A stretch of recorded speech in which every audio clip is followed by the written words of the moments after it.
నారా చంద్రబాబు నాయుడు గారు కూడా చిన్నతనం నుంచి కాలేజీ రోజు నుంచి నాయకత్వ లక్షణాలతోటి అక్కడ నాయకుడుగా కాలేజీలో ఉంటూ అక్కడి నుంచి తనకి ఇష్టమైన ఈ ఫీల్డ్లో రాణించాలి, నా రాష్ట్రానికి సేవలు చేయాలి, ఇక్కడ ఏమైనా సరే అవ్వాలి అనే అకుంఠిత దీక్షతో అయ్యారు. ఆ రోజున రామారావు గారు ఉంటారని ఆయన పాలిటిక్స్కి వస్తారని కాదు, ఆయనకు మీద నమ్మకం ఆయన.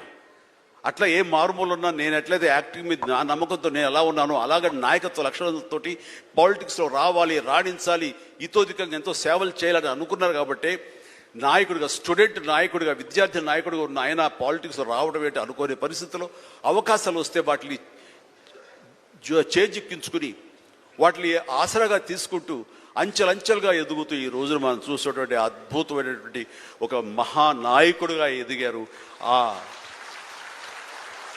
ఆయన దిశానిర్దేశంలో, ఆయన నాయకత్వంలో హైదరాబాద్ దగ్గర నుంచి ప్రతి నగరం, అంటే ఫస్ట్ ఇండియాలో ఆఫ్టర్ బెంగళూరు మళ్ళీ అలాంటి ఐటీ నగరంగా, అంటే ఎంత విజనరీ అంటే ఫ్యూచర్లో ఇది డెఫినెట్గా ఈ రోజున మనం అనుకుంటున్నాం డిజిటలైజేషన్ ఆ రోజున అంత ఉధృతంగా లేదు, అలాంటి దాన్ని అవి తీరుతుంది ఆయన అన్నారే.